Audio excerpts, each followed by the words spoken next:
Hey, I'm Jeff. And I'm Molly. And we're Jeff and Molly Outdoors.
Got to heat the anvil up.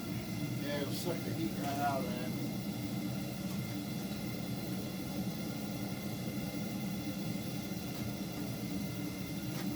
It's not very hot, but it's hot enough to start warming it up. It's chilly today, 51 degrees I think it was, so the anvil's cold.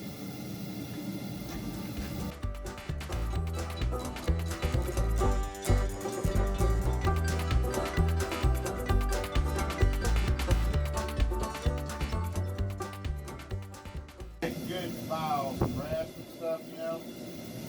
So that's a black diamond. Just gonna do the tip of that just to see how it does.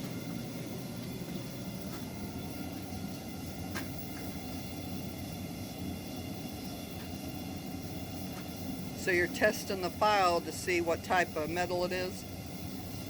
Yeah, see if it's gonna work.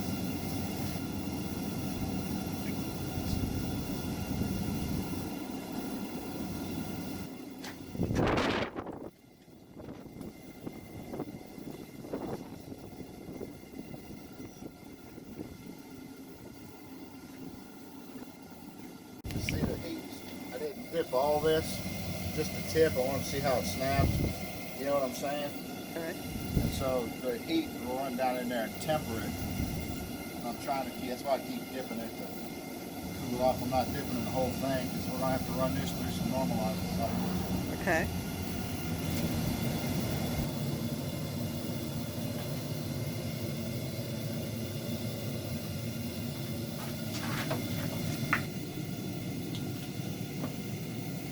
So you're trying to see if it'll bend or break?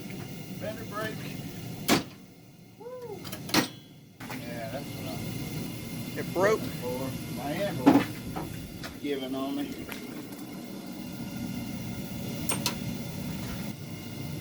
So you think it'll work? I think it'll be good. Okay. See, that's 66, 61. Let's see what it is right there. 239, that layer steel. See how it warms it up? Yeah, it warms it up good, doesn't it? Yeah. If you don't do that, as soon as you lay that cold steel on it, you can just watch the heat disappear. Okay.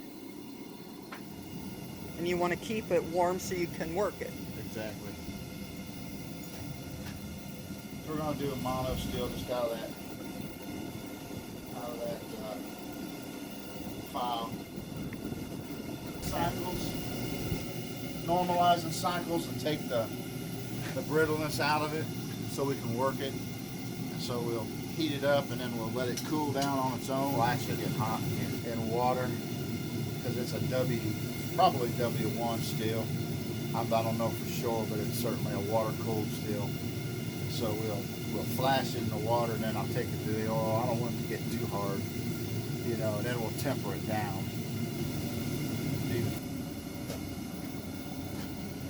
I'm gonna let that cool. Let it normalize. We'll do that 3 times probably. Normalize it 3 times? Yeah, just give it an opportunity to just kind of, so it won't be so hard and brittle. And what it does is it relaxes it. 'Cause it's been a file for years, you know what I mean? Hard and brittle. So this will kind of make it easier to work. And to normalize it, you're heating it up and then letting it cool. Yeah. And then same thing 3 times at least. And then after we forge,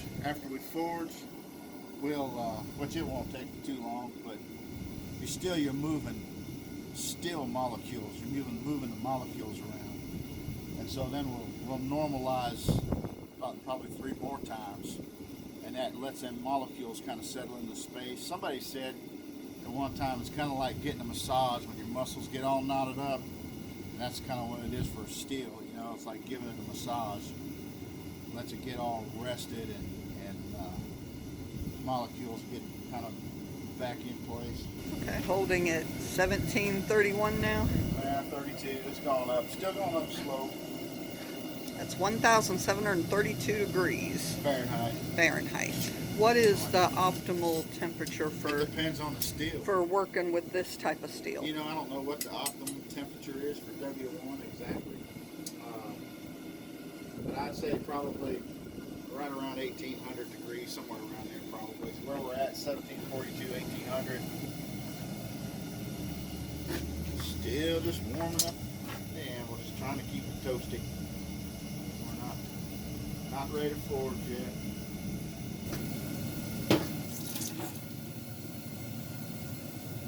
Number 2, right?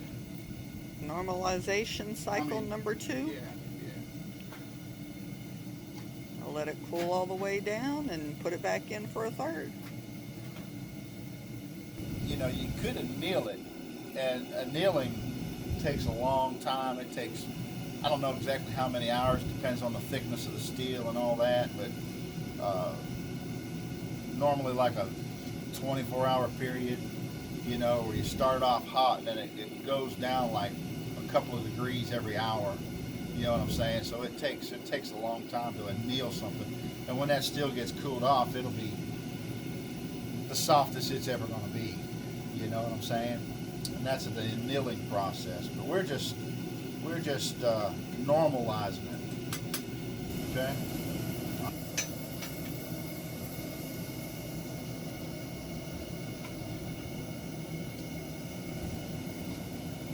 Normalization number 3.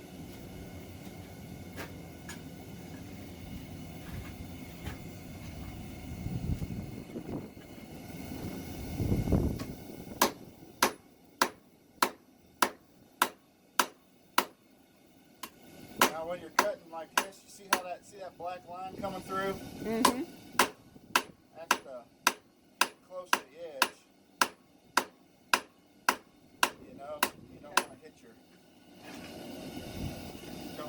your And hardy. tool there.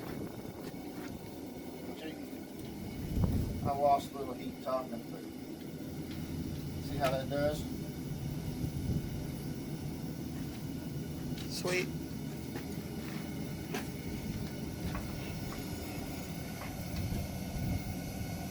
Go ahead. Just kind of flatten that out a little bit.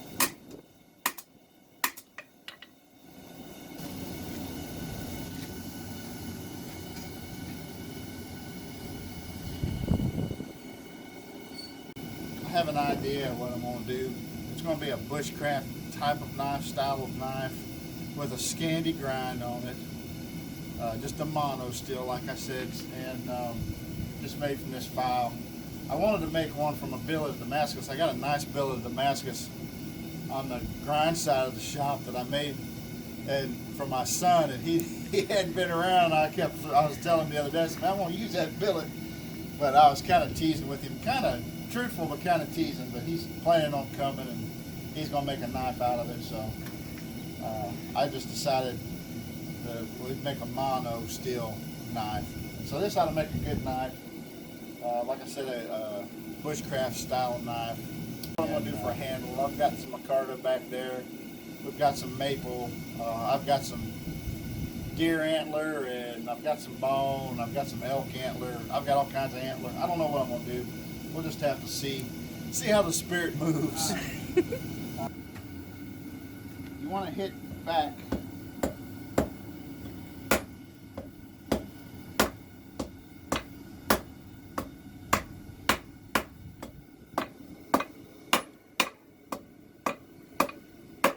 Hitting it back, keep you from getting cold shuts on the tip and getting a fish mouth.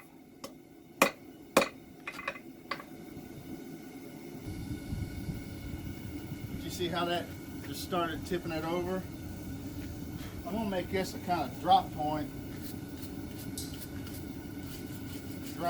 bushcraft. Not a wide, thick blade, you know. Kind of more like a Mora, a little thinner, not a real wide bushcraft knife. I've made some wide ones, and not bushcraft knives, but I've made some wide knives, and I like them, I guess. They're good and beefy, but the thinner, you know, a narrower blade, to me just does better for cutting, putting holes, drilling holes in like square notches and stuff like that.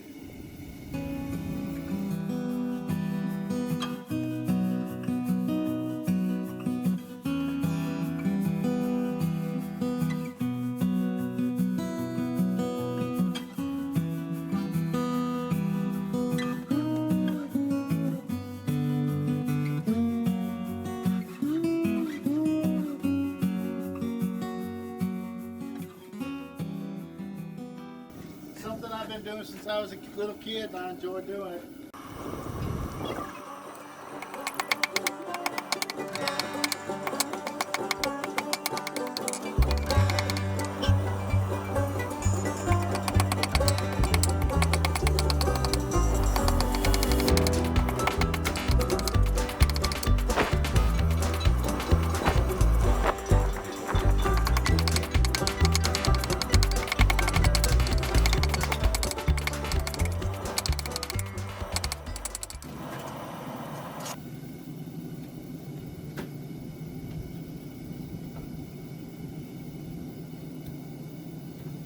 Alright, now I'm going to put a bend in it on this heat.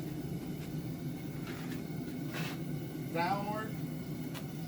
And then as you begin working on bevels, which these bevels aren't going to be real big, so it'll straighten it out. So we'll put a bend, you know how like skinning knives bow up? Well, that's going to be we're going to bend it the other way. And then as you put your bevels in it, it'll straighten out the blade. But since it's going to be a Scandi grind, I've never forged a Scandi grind knife before. I've always done flat bevels on knives, so this is kind of a new thing for me. I'm not exactly sure how much I should bend it, so I'm not going to make it look like a banana, I guess. You know, steel always rises up to meet the hammer. Whenever you're working on steel, it'll if you're laying this way and hitting it, it'll bow up like this.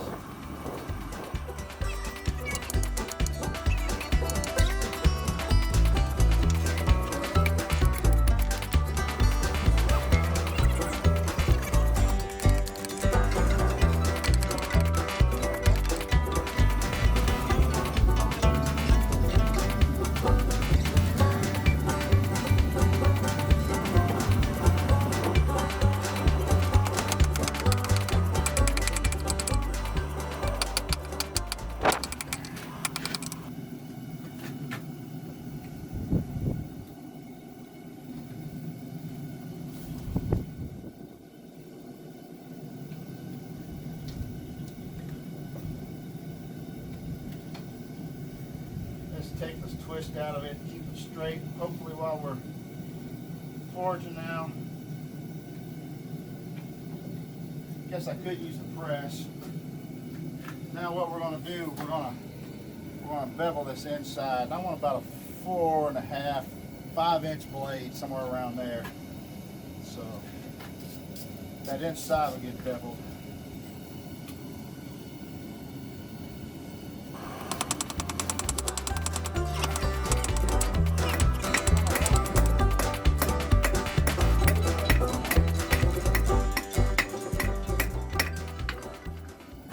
What happens on the top side kind of happens on the bottom. It mirrors. Okay.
Go to 3bearsknifeworks.yolasite.com to see our website of some of the knives that we have forged and some of them that we've made. We do the micarta handles, the paracord raft handles, and, just neck knives, a whole different array of different knives. So go there if you want to check out some of our work.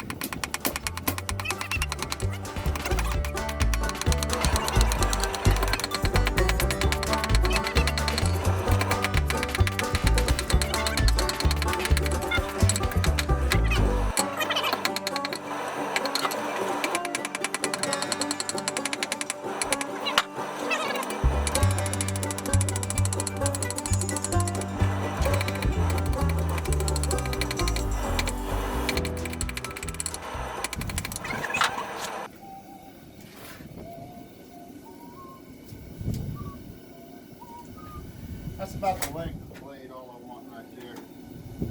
So we'll have to do some cleaning up on it.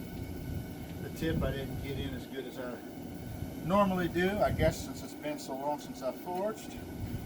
But it's not bad. We'll let the grinder clean it up. I envy folks that could forge a knife and they have to do very little cleanup. That takes real skill. You have to be doing it all the time, just like anything else. You know, you get that ring rust, you get a little straightening on that blade.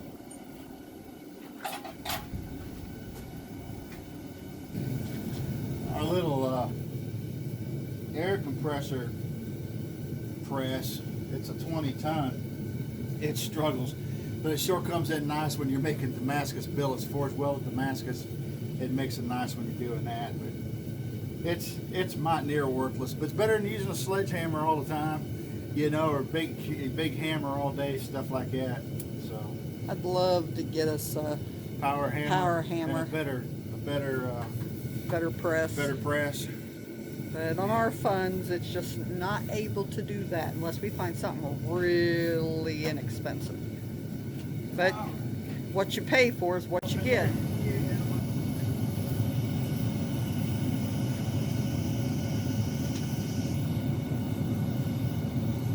Little heat and about finished on this part of it, other than setting the handle in and stuff.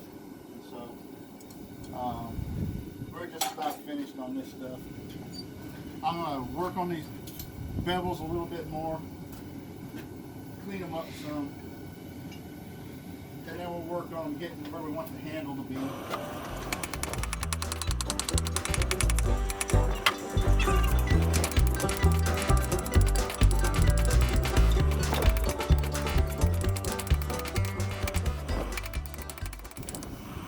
I'm thinking what I want to do is I don't want it straight.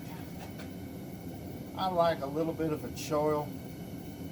We don't have to have a I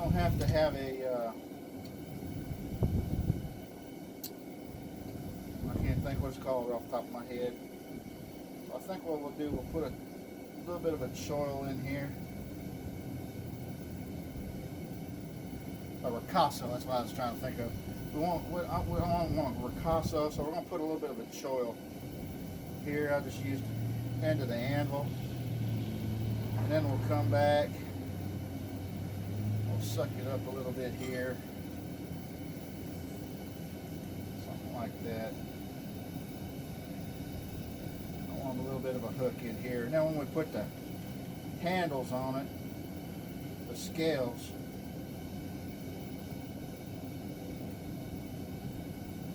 when we put the scales on it, I'll leave a palm swell in there. So it'll be something like that. That's going to spread out a little bit. Sweet.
About got the forging done? Yeah. Work a little bit more on that. And then cut this blade, cut this thing off.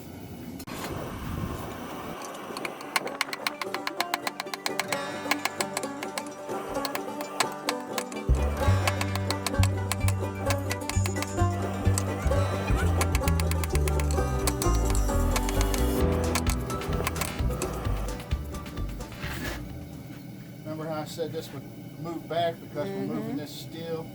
So we're going to end up cutting it off like in here. I don't know if you could see that. Yes. We're going to end up cutting it off in here, you know. Because it's spreading out as you right, work it. Right. It's going to give us one more heat. Take some twist out and clean it up a little bit. And then we'll cut that off the next heat. So 2 more heats, we'll have this thing, which I could cut it off this time. I made this out of an axle, you know, it was real, I mean, it's hard steel.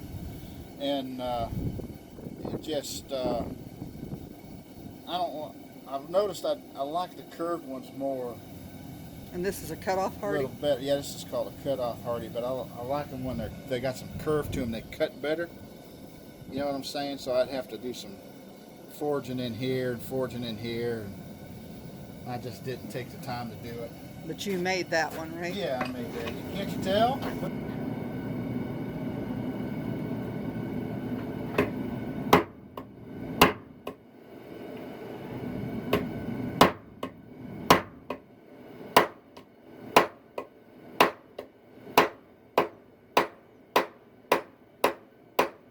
Black line coming through.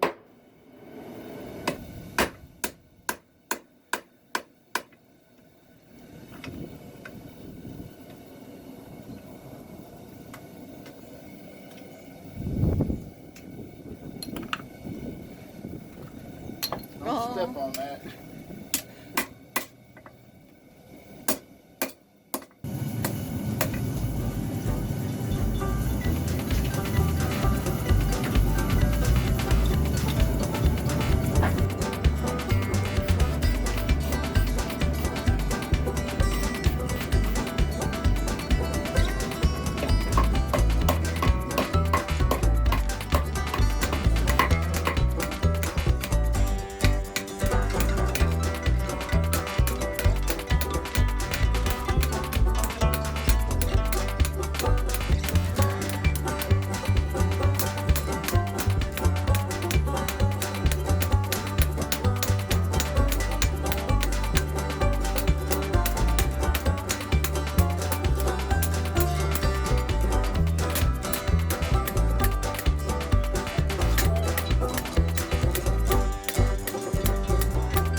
$870.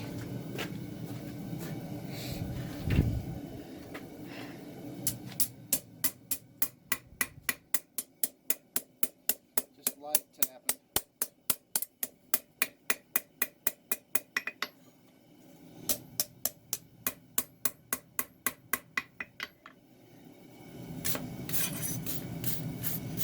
Get it in, heat it up a little bit. See, I got a hoopty in there. A hoopty? I got a hoopty.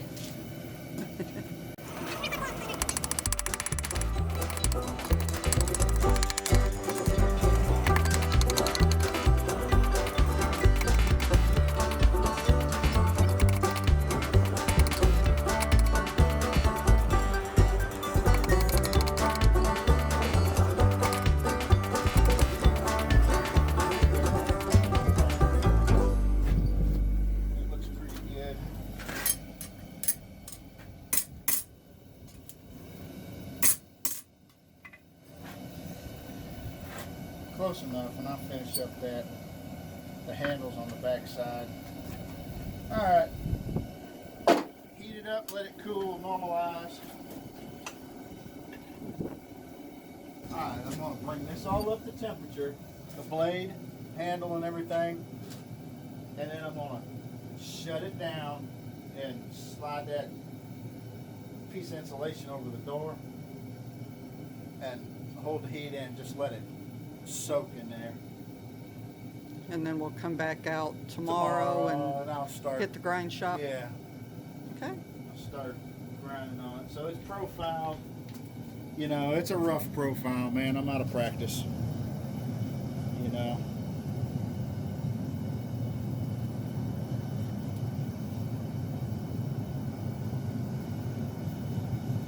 I made mistakes. There's no doubt about that. Mistakes were made.